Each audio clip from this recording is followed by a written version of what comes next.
好，我就是空调界里边最帅的男人，我叫空调小哥，马上去修个空调。顾客说空调是一会儿好，一会儿不好，一会儿好，一会儿不好。我们去看看怎么回事，还有这种情况。F3，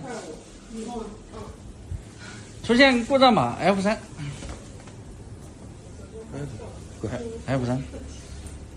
这修空调不够高不行啊！把车开过来，站车顶上。到，再到。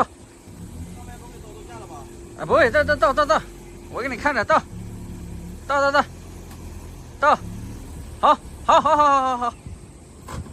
哎呀，今天要展现绝活了，这家伙借不到梯子，行，可以。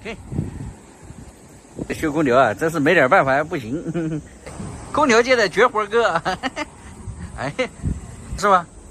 啥情况？外机主板坏了。外机主板坏了？你的主板里面全部都腐蚀掉了。哥，这全腐蚀掉了。它这里边可能湿气太重，哎，里边装它不是装的高不高，它假如你像那个一直湿气保持着一个湿气特别重的话，容易出现情况。在外面应该也不至于吧？都在这个反正肯定不是人为的，他马上拍个照下来给你看一下，好吧？这个没关系。如果是人为的，一眼就能看出来。这个质量有点不过关吧？这个没办法的。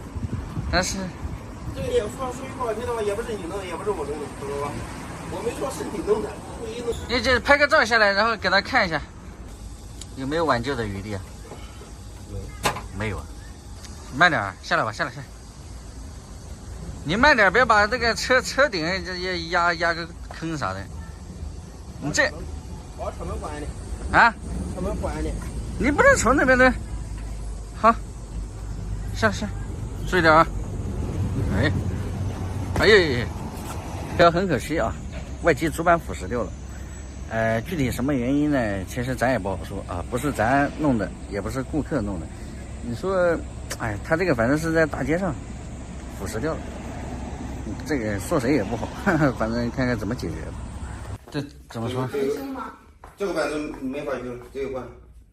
这个腐蚀的太严重了。你现在这个唯一办法直接换这个气都没法修的。这换一块新的吧。就他的意思，怕换完了，万一还出现这种情况。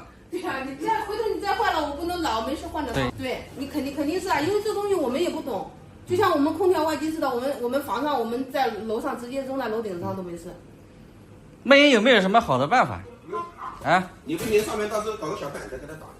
关键你看到有的人家那空调没讲，我们外机直接扔房顶上下瓢泼大雨，恨不得跟泡在水里有啥区别？下大雨，你现在下暴雨，只要空调不行，它里面都进不上水，湿气太重，它阴水。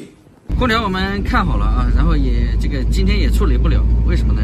这个顾客他这个是只能讲环境原因吧，你不能讲他弄的，你也不可能说是我们弄的，你也不可能说这个厂家这个主板质量太差，反正呢，他这个就是腐蚀掉了，但环境呢大家都看到了，在大马路上，这个呢咱就不好说了啊，反正顾客愿意修呢，他到时候会那个联系啊，不修呢这也无所谓，就当白跑一趟。